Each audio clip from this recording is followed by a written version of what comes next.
about Halloween? The unholy made holy?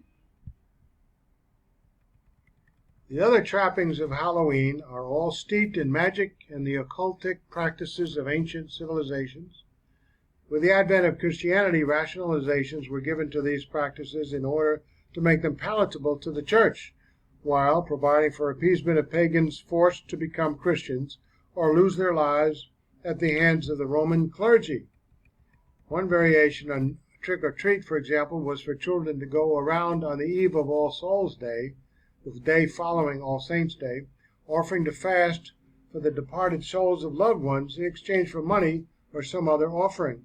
Like many pagan festivals that were conveniently adapted for Christian usage, Halloween is today accepted as Christian in origin and practice. But the darkness that permeated the minds of those within the Roman Church at that time resulted in the taking of that which was consecrated to Satan and the pagan gods of nature and offering them to God. We have numerous scriptures that reveal this is an abomination to God, punishable by death. And that's how he detests such practices, regardless of whom one says they honor. Jeremiah the prophet wrote, "Learn not the way of the heathen, lest those under grace think this doesn't apply to the present." They should read Paul's words in 2 Corinthians 6:14-18.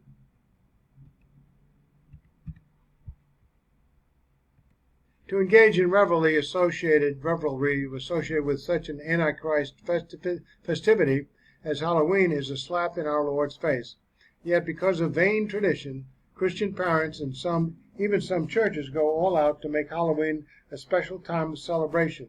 Some churches and Christian organizations even go public with haunted houses designed to scare the wits out of people for profit in order to finance their programs. Yet God says that he has not given us a spirit of fear, but of love and power and of sound mind. What's the real issue? The real issue, witches frequently propagate their beliefs through the handing out of tracts to trick-or-treaters. But is it suitable for the body of Christ to embrace the symbols of Satan for any cause and, for the excuse of fun, induce ungodly fear in people? How easy is it to become oppressed by evil spirits if we don't keep our guard up and continue in the peace and joy of Christ, but instead allow ourselves to indulge our own senses in momentary pleasures revolving around Satan and his domain? We cannot have fellowship with them, nor involve ourselves in their festivities. There is nothing on earth, least of all some bits and pieces of candy, which can justify embracing Satan in his unholy days celebrations. For too long, Halloween has captivated the minds of Christians, children, and adults alike, in the detriment of their spiritual lives. It's time that pastors and teachers take responsibility to educate their flocks to God's requirement of holiness for his people. As pastors and teachers have the responsibility of educating parents in the church, so too the responsibility of educating children belongs to parents, especially fathers. But no more so in this age or society than in ages past. The difference is that today children rule many homes, Christians and non-Christians alike. For that reason, compromise is the easy way out for parents. Thinking they are showing love by acquiescence, they are really destroying their children's spiritual life. Are there alternatives? No matter what evil the world utilizes to entice children, parents are forever searching for alternatives in order that their children not feel deprived of the world's fun. When it comes to Halloween, Christians decide to substitute their own parties for the world's. Instead of calling their festivities Halloween parties, they call them harvest festivals and dress their children in the costumes of biblical characters. But that's what Halloween is, a harvest festival. By dropping the name Halloween in favor of harvest festival, they are actually drawing closer to the meaning of the pagan celebration. If anything, it would be more Christian to retain the name Halloween and shun the name of Harvest Festival. Besides, many children of professing Christians wear Bible character costumes for Halloween anyway, so what's the difference except in the compromise of their minds? You can be sure that to most children, it's still Halloween that they're celebrating. It's a religious spirit that pervades Christians, that by substituting angel costumes for witches' costumes, they're somehow pleasing God. but His Word calls for separation, not compromise. It isn't going to traumatize children if they aren't allowed to join in some things just because everyone else is doing it. It's the responsibility of Christians to teach their children the truth from the beginning, not wait until they've been sufficiently infected by the world that they must be deprogrammed at a later date. Children who are taught to love Jesus will understand that because of that love, they should not have anything to do with a celebration that glorifies the power of God's enemies. Even if they rebel and, for a time, reject the truth, parents can trust God's promise, train up a child in the way he should go, and when he is old, he will not depart from it. If parents will be faithful in their responsibility to bring their children up in the knowledge of God's righteousness, He will keep His hand upon their children and guide them back to the truth. On the other hand, Jesus' warning in Matthew 18:6 applies no less to parents and church leaders than to child molesters and abusers. Whosoever shall offend one of these little ones, which believe in me, it would be better for him that a millstone were hanging around his neck, and then he were drowned in the depth of the sea. If Christian parents encourage their children in celebrating pagan festivals in any matter, even by calling it something that it isn't, they are placing before them a stumbling blocks in their relationship with Christ. This is an offense against their own children, and if propagated in ignorance, Yet there is a biblical alternative to Halloween, a church service which educates Christians to these and other dangers, and which continues in worship, praise, and prayer. This is an idea whose time has come. Special services can be held for the children in which the church can help the parents by educating the children of their responsibility to avoid the appearance of evil. It's a perfect time to contrast our faith with the world's beliefs. Thus, we will be displaying to God our seriousness in wanting to stand for His righteousness to reign in the hearts of our neighbors. This is no trivial matter. Satan is alive, and souls are being lost in great numbers daily. But so too is God alive, and He is working His plan of redemption. If we want to be part of that plan, and just as importantly, if Christian parents want their children to be part of that plan, we must once and for all let God have His way at any expense. This is a tremendous responsibility, hardly worth sacrificing on the altars of worldly pleasure. Truth about Halloween. Biblical Discernment Ministries continued. The Goshen Bible Study website. There's the website. I don't know if it's still there. Every once in a while I'll check to see if it's there. A lot of them are not. The Halloween costumes the world observes on October 31st had their beginning long ago. The origins and traditions can be traced back thousands of years to the days of the ancient Celts and their priests, the Druids of ancient Gaul and Britain. We know little of the Druids, but of certain is that they had an elaborate religious and political organization. Some were soothsayers, magicians, sorcerers, and barbs, which were composers and reciters of heroes and their deeds.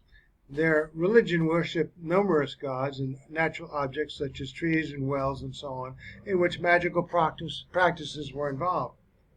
The Druids believed that witches, demons, and spirits of the dead roamed the earth on the eve of November 1st. Bonfires, literally bone fires, were lit to drive away the bad spirits. The great bonfires served another purpose as well on this night. Unspeakable sacrifices were offered by the Druid priests to their lords of death, Samana. The celebration was called the Feast of Samhain. The Druids would carefully watch the writhing of the victims in the fire, sometimes animals, sometimes humans. From their death agonies, they would foretell the future, the divination of the village. The local householders then each took a portion of the fire to their own hearths for good luck and good crops in the next year. To protect themselves from the main tricks of these spirits, like killing livestock, the Druids offered them good things to eat, sometimes food, sometimes female children. The Druids also disguised themselves in order that the spirits would think the Druids belonged to their own evil company, and therefore not bring any harm to the Druids. They also carried jack-o'-lanterns, a turnip or potato with a fearful demonic face carved into it, to intimidate the demons around them. And thus the tradition is carried over today as Halloween and is celebrated by dressing up in costumes playing trick-or-treat, wearing masks, and carrying jack-o'-lanterns. Much later, the Roman Catholic Church set aside the first day of November to honor all the saints who had no special days of their own. This was known as All Saints' Day and was preceded by All Hallows' Eve, derived from the word hallowed or holy evening. Eventually, the two festivals, the old pagan customs and the Roman Catholic feast day, were combined, and All Hallows' Day Eve was shortened to Halloween. Professing Christians were now provided a convenient alternative to the aforementioned pagan ceremonies. Despite half-hearted attempts by the Catholic Church to destroy the pagan religious practices associated with Halloween, they had survived. During the Middle Ages, such practices found an outlet in the practice of witchcraft, which was and is devoted to communing with the spirits of the dead and to the worship of Satan himself. To this day, one of the special Sabbaths for Satan worships continues to be October 1st, Halloween. The Bible is very clear as to its position concerning the so-called celebrations connected with Halloween. Let no one be found among you who makes his son or daughter pass through the fire, who practices divination or fortune-telling or sorcery, the use of power gained from assistance or control of evil spirits, especially for divining, interprets omens, engages in witchcraft, the practice of dealing with evil spirits via the use of sorcery or magic, or casts spells, or who is a medium or a spiritist, a male witch skilled in sorcery, or a necromancer, consults with the spirits of the dead. Anyone who does these things is detestable to the Lord. And you adulterous people, don't you know that friendship with the world is hatred toward God?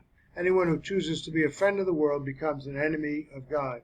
It's so easy to do now, the complex things in this life today.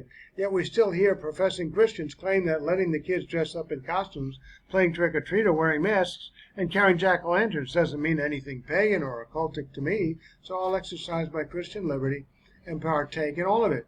Some parents even think that somehow God excuses all the evil associated with Halloween as long as the kiddies dress up as Bible characters instead of witches and goblins, or have Harvest or Reformation Day parties. Obviously, if one were to take such a cavalier approach to the physical world, I can drink rat poison because I choose not to regard it as poison, it would likely lead to a quick physical death. Why then do Christians think they can avoid spiritual harm by ignoring God's spiritual warnings? Dr. Tardo states in the Faithful Word publication, numerous legends surrounded the holiday, Halloween, but two significant things supposedly occurred on that first night. First, it was believed that the dead would rise out of their graves and wander the countryside, trying to return to their homes where they formerly lived. Frightened villagers tried to appease these wandering spirits by offering them gifts of fruit and nuts. If not placated, villagers feared that the spirits would kill their flocks or destroy their property. This is the origin of our present-day trick-or-treat. It's a custom born out of superstition, and pagan superstition at that. Furthermore, it's a blasphemous perversion of the Christian belief in the resurrection. In Christianity, the righteous dead are resurrected in a glorified immortal body. In Druidism, the dead are raised as horrifying creatures of the night, hideous monsters, decaying skeletons, vampires, and so on. They received not glorified bodies, but grotesque ones, not immortal bodies, but inhuman ones. Second, Samhain was the supreme night of demonic jubilation. This was a celebration of the beginning of winter and darkness as daylight grew noticeably shorter and nights longer. The hordes of hell would roam the earth in a wild celebration of darkness and death, all in honor of Samhain. Pity the poor mortal forced to travel on such a night. The only thing is the superstitious people knew how to do to protect themselves on such an occasion was to masquerade as one of the demonic horde and hopefully blend in unnoticed among them. This is the origin of Halloween, masquerading as devils, imps, ogres, and other demonic creatures. So, have you had enough of that? I have.